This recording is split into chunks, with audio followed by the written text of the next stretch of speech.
Bonjour. Aujourd'hui, je souhaite vous parler de ce qu'est le pardon. Le pardon au sens où moi je l'ai compris. Et pour pouvoir vous parler de ce pardon, j'ai besoin de vous expliquer, de vous partager une expérience que j'ai vécue au Pérou en 2012. Pourquoi aujourd'hui je souhaite parler du pardon? Parce que en cabinet, je reçois beaucoup de personnes qui me disent « mais moi je ne comprends pas, j'ai pardonné à mon père, j'ai pardonné à ma mère, ou j'ai pardonné à mes amis, j'ai pardonné à ma famille, et j'ai toujours quelque chose qui ne va pas en moi, je n'arrive pas à comprendre ce qui se passe et ce que j'ai besoin de dépasser. » Donc je vais vous partager un petit peu ce que moi je pense du pardon.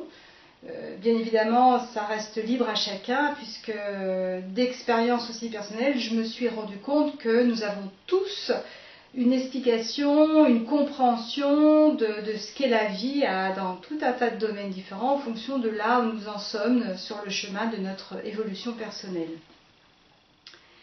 Alors, j'ai besoin, comme je vous le disais à l'instant, de vous parler de cette expérience pour vraiment comprendre ce qu'est le pardon, puisque je l'ai vécu, je dirais presque en direct, cette situation, en 2012 au Pérou. Nous sommes partis à cette époque-là avec 3 autres copains et copines, on était 4, un petit groupe de 4, avec le sac à dos et le livre Le Routard. Nous sommes partis à l'aventure au Pérou pour découvrir ce pays. Et pourquoi découvrir ce pays? Tout simplement parce que un an avant, j'entendais régulièrement à l'intérieur de moi une voix qui me disait « Viens au Pérou, viens au Pérou, viens au Pérou ».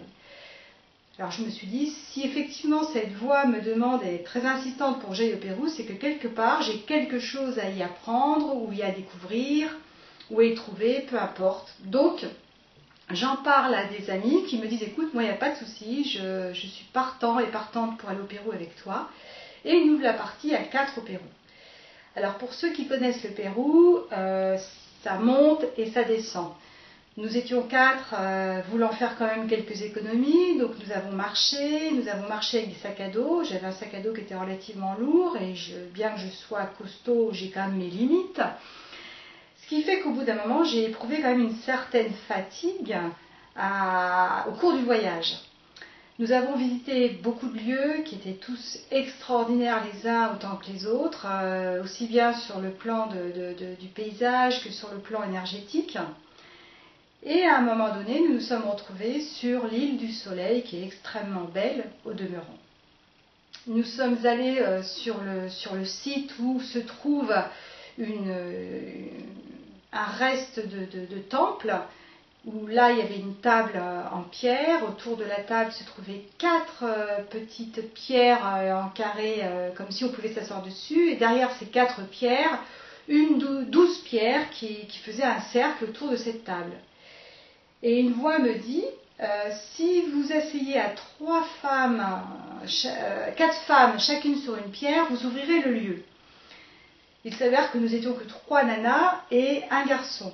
Or, à ce moment-là, comme quoi quand tout est juste, les choses se font, une touriste qui passait par là, qui m'a entendu dire ça à une de mes amies, s'est assise sur une des pierres. Je me suis dit, extraordinaire, on va se retrouver à 4. Nous voilà donc partis nous asseoir sur les 4 pierres. Et lorsque nous étions chacune assises sur les pierres, un vortex s'est ouvert au niveau de la table qui se trouvait au centre.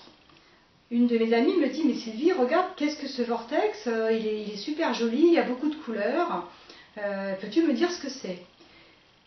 Moi, je peux vous garantir que je n'avais jamais vu ce genre de vortex, et pourtant, je savais que c'était une spirale du temps. Je ne sais pas comment je le savais, mais je le savais. À ce moment-là, j'ai eu l'info. Et au-delà de l'info, je me suis sentie comme aspirée dans cette spirale. Je suis partie dans la spirale. J'ai pourtant voulu résister. Je disais à mon amie, mais est-ce que tu te sens, toi, projetée dans la spirale? Moi, je me sens comme happée, mais vraiment happée. Elle me dit, mais non, moi, je suis tout à fait tranquille, assise sur la pierre. Et tout d'un coup, toc, je suis tombée dans la spirale, au niveau de mes corps énergétiques. Et je me suis retrouvée au Machu Picchu, à l'époque où il y avait encore les Incas. J'étais Vestale, je me suis tout à fait très bien revue à cette époque-là, où j'étais Vestale à ce temple-là, a priori médium, Il y avait donc, c'était à la tombée de la nuit, il y avait donc les prêtres qui œuvraient, qui émettaient des chants. Pourquoi? Parce que là, il y allait avoir un sacrifice.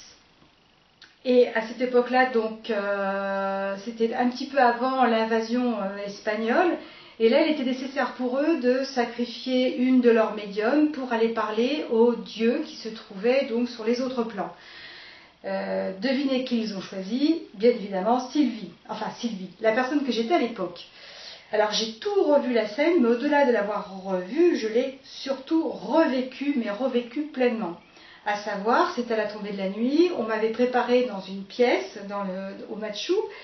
On m'a fait après prendre une espèce de boule d'herbe. Cette boule d'herbe que j'avais dans la gorge, qui était comme coincée, m'a fait sortir de mon corps, m'a fait aller sur d'autres plans où effectivement j'ai vu des êtres, il s'est passé des choses, etc., que j'ai pu ramener en information au niveau du grand prêtre qui officiait.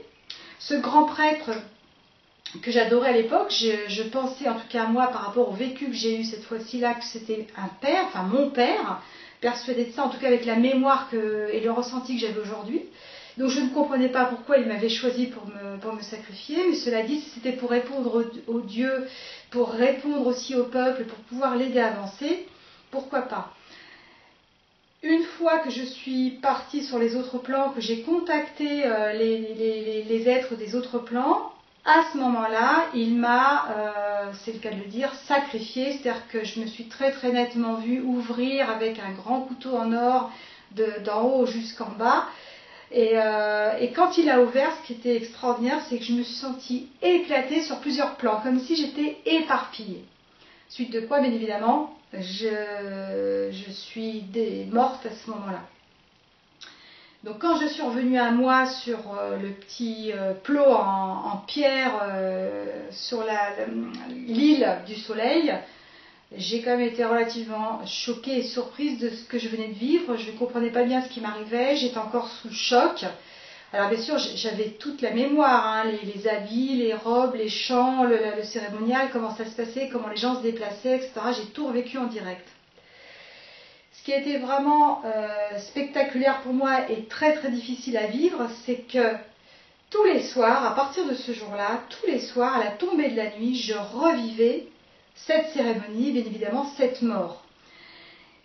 Croyez-moi, c'est pas si facile que ça à vivre parce que c'était pour moi extrêmement difficile. Ça me déclenchait des crises d'étouffement, des crises de panique. Alors le voyage n'était pas fini, il a quand même continué. Mon ami m'a donné toute son homéopathie parce qu'il avait amené plein d'homéopathie pour éventuellement, s'il avait des stress, etc., Je lui ai pris toute son homéopathie. Cela dit, ça ne suffisait pas, donc j'ai dû revivre tout ça pleinement. J'ai eu beau méditer, essayer de comprendre ce qui m'arrivait, pourquoi j'avais vécu ça, pas de réponse. Je me suis dit que de toute façon, de par mon expérience de vie, je savais que si j'avais vécu ça à ce moment-là, c'est qu'il y avait une raison et que cette raison-là, je la comprendrais quand le moment serait venu et quand mon esprit, mon être tout entier serait mûr à comprendre cette expérience. Nous avons fini le voyage, nous sommes rentrés, mais ce qui était aussi extraordinaire suite à cette expérience, c'est que nous sommes rentrés, mais pas seuls. Je m'explique. Lorsque je suis ressortie de cette spirale du temps, il est ressorti avec moi le grand prêtre de l'époque du Machu qui me suivait partout où j'allais et qui était proche de moi tout le temps, à tel point que ça finissait fondamentalement par m'agacer en lui disant mais qu'est-ce qui se passe, pourquoi, qu'est-ce que vous me voulez, qu'est-ce qui fait que vous êtes là, etc. Et lui me répondait, parce que je le voyais, mais comme je pourrais voir la matière aujourd'hui, je pouvais même le palper presque physiquement. Et il me disait, je demande ton pardon. Ah, je demande mon pardon, ok, bon. Moi, naturellement, en tant que thérapeute et pensant avoir pas mal d'expérience, je lui dis, écoute, il n'y a pas de souci, je me mets en méditation, j'essaye d'être dans mon cœur au maximum, comme on peut tous le faire dans ces moments-là. Je déploie l'amour vis-à-vis de lui et je lui dis franchement, avec grande honnêteté en moi, écoute, il n'y a pas de souci, je te pardonne, je pense que tu as fait ce qu'il fallait pour sauver ton peuple, pour moi c'est ok, il n'y a pas de problème, tu peux partir en paix, etc., etc. pensant qu'effectivement le pardon se situe à ce niveau-là. Il s'avère que cet être-là m'a suivi, a pris l'avion avec moi, m'a suivi après chez moi, tout en, je vous le rappelle, revivant tous les soirs cette mort qui devenait complètement pénible et qui, de surcroît, m'épuisait. Je suis arrivée à un stade où j'étais relativement épuisée. À ce moment-là, j'ai décidé d'appeler une personne qui est chère à mon cœur, qui voit très très bien les plans subtils et qui m'a formée en soins esséniens, pour lui dire au secours, aide-moi, je suis dans une situation relativement difficile et je lui explique par téléphone ce que je suis en train de traverser. Bien évidemment, elle a réagi tout de suite en me disant, il faudrait qu'on se voie parce que là, effectivement, il y a quelque chose qui ne va pas. Donc je suis allée la voir, je suis passée donc, avec elle en lecture de l'aura, puisque comme je vous l'ai dit, elle voit très très bien les plans subtils. Et elle me dit, écoute, est-ce que tu le vois ce personnage? Alors, je lui dis, oui, oui, tout à fait, il est à ma droite, il est là, il est brun, il est comme ceci, comme cela. Et j'ai dit, il ne part pas, et moi je me sens pas bien du tout, et tous les soirs je revis ce sacrifice, cette mort qui est quand même extrêmement difficile pour moi. Et elle me dit, bah, écoute Sylvie, cet homme-là attend ton pardon. En fait, cet homme, lorsqu'il t'a sacrifié, il n'était pas trop d'accord pour le faire. Ben, je dis, bah oui, surtout si c'était mon père. Elle me dit, non, non, ce n'était pas ton père, mais par contre, c'était quelqu'un qui t'avait pris sous son aile, qui t'appréciait beaucoup, qui t'aimait beaucoup. Et quand il a fallu qu'il prenne cette décision de te sacrifier, il a été très très mal et en souffrance par rapport à ça, à tel point qu'il est resté bloqué entre deux mondes, ne pouvant s'élever de par la culpabilité qu'il portait. Et la voix que j'entendais depuis plus d'1 an me demandant de venir au Pérou, en fait, c'était lui qui m'appelait à y aller pour que je puisse contribuer à sa libération. Et Anne me dit, en fait, il attend ton pardon. Et là, je lui dis, mais je ne comprends pas, je lui ai pardonné déjà au Pérou, je me suis mise en méditation, je l'ai fait plusieurs fois, et il est toujours là. Elle me dit, bah écoute, c'est peut-être que c'est pas la bonne méthode. Alors là, comprenez bien mon étonnement en me disant, mais qu'est-ce donc le pardon? Avec tout ce qu'on entend sur le pardon aujourd'hui, tous les livres qui sortent sur le pardon, je me suis dit, mais qu'est-ce donc le pardon? Et Anne me dit, écoute, si tu vis ça, c'est que tu as en toi la capacité, la possibilité de trouver le chemin qui mène au pardon. Alors, je m'adresse à cet être, à nouveau, fermant les yeux, me mettant sur mon cœur, lui disant, écoute, il n'y a pas de souci, vraiment, je comprends que tu aies pu me sacrifier, maintenant, moi, je suis sur une autre histoire, je poursuis ma vie, je t'invite à aller vers la lumière, j'ai fait appel à des êtres de lumière, comme j'en ai l'habitude, bien sûr, pour leur dire, écoutez, accueillez-le, il n'y a pas de souci pour moi, etc., etc. Et Anne, qui m'observait, me dit, bah, écoute Sylvie, non, là, il n'y a rien qui bouge. Alors là, comprenez mon état, je me suis un petit peu effondrée en me disant, mais là, je ne vais jamais m'en sortir, d'autant qu'elle venait de me dire quand même que, vu que je suis passée dans la spirale du temps, mon corps actuel était en souffrance. Et oui, il était en souffrance. Pourquoi? Parce que depuis que j'avais vécu cette expérience, je vivais au quotidien les deux vies en parallèle, c'est-à-dire que je passais de ma vie actuelle de Sylvie à cette vie de Vestale au Pérou, où tout d'un coup, tout mon décor ici que je pouvais avoir dans cet environnement-là disparaissait pour me retrouver aux occupations, à faire ce que j'avais à faire à cette époque, au Machu Picchu. Donc je vivais les deux vies en parallèle, ce qui m'a d'ailleurs permis de vraiment intégrer, de comprendre que le temps linéaire, comme on nous l'explique, c'est absolument pas ça. Le temps est en boucle, tout se passe au même moment, puisque moi-même, à ce moment-là, j'ai vécu l'expérience de vivre ces deux vies en même temps, en simultané, en parallèle, quand bien même celle du sacrifice était en train de détruire la Sylvie d'aujourd'hui.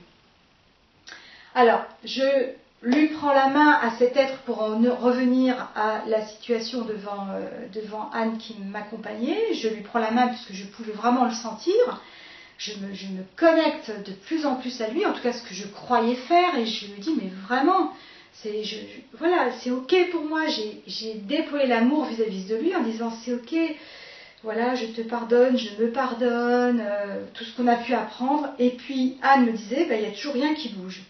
Là, je me suis effondrée en larmes, je me suis dit, bon, là, c'est ma dernière heure qui arrive, c'est sûr que là, je vais mourir, puisque mon corps actuel étant en même temps en lien avec le corps de l'époque, étant sacrifié au niveau de l'énergie, c'est clair que je vais aller à la mort. Tout ça parce que je suis incapable, mais totalement incapable de pardonner. Mais qu'est-ce donc que ce pardon? Un insistant, et fort heureusement pour moi, me disant, Sylvie, tu as la clé en toi, rentre en toi et trouve cette clé.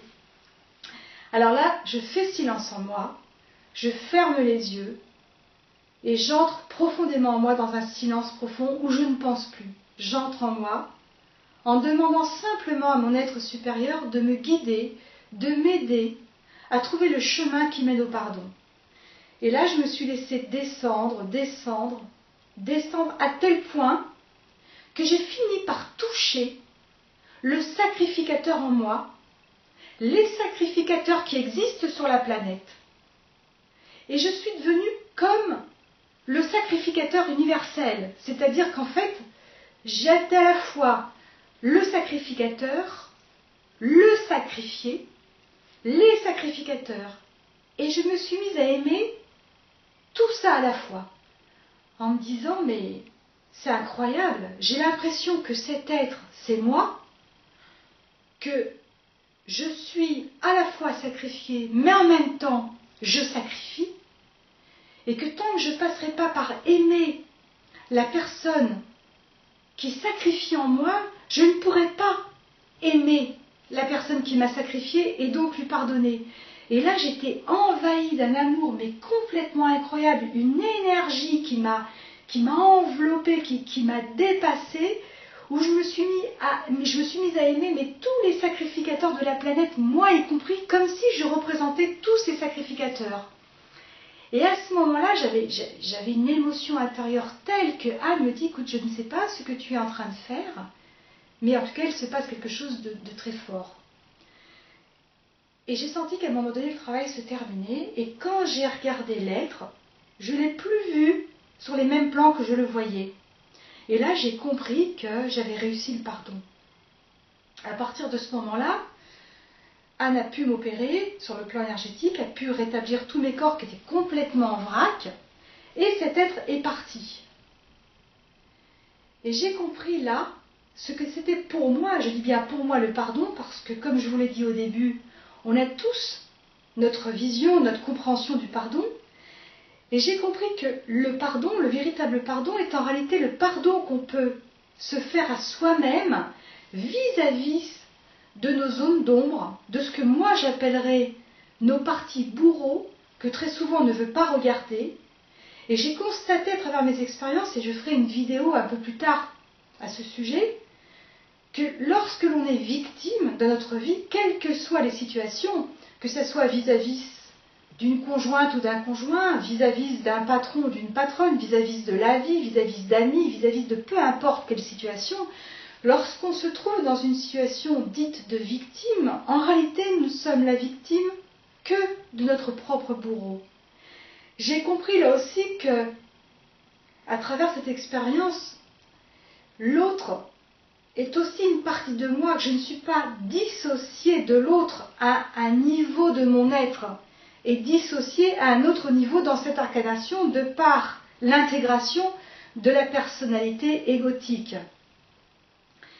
Et quand j'ai compris ça, je me suis dit, oh, mais mon Dieu, l'important n'est pas véritablement, effectivement, toujours d'aller regarder ces aspects victimes, mais bien au contraire, d'aller creuser, d'aller en profondeur dans notre être pour regarder, pour mettre en lumière ce qu'il n'est pas en lumière, ce qui est encore dans nos zones d'ombre, et ne pas avoir honte de ces zones d'ombre.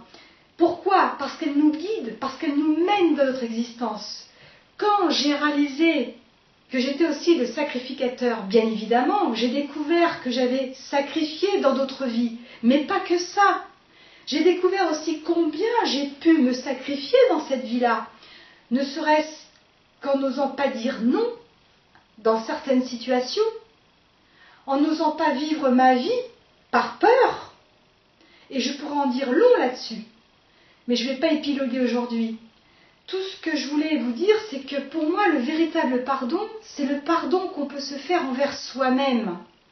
Rien ne sert de pardonner l'autre si on ne canalise pas, si on ne ressent pas, si on ne vibre pas le bourreau qui est en nous par rapport à la situation que nous vivons. De plus, j'ai remarqué avec le temps, puisque nous sommes maintenant en 2017, que ce que j'ai vécu en 2012 m'a permis de me préparer à mon expérience de la nuit noire que j'ai vécue en 2014 suite à un choc émotionnel dont je vous parlerai plus tard. Pour vous dire simplement que, bien que l'on pense effectivement que parfois la vie est extrêmement difficile, qu'on vit des choses, qu'on se demande pourquoi, qu'on ne comprend pas toujours, tout a sa raison d'être. Chaque événement nous prépare à un événement futur. Et pour cela, il est important, extrêmement important, de faire confiance, de se faire confiance, de faire confiance en ce que notre âme a décidé de vivre, de faire confiance en la vie. Voilà ce que j'avais à vous dire aujourd'hui. Et je vous remercie pour m'avoir regardé et écouté jusqu'au bout. Et je vous dis à très bientôt. Au revoir.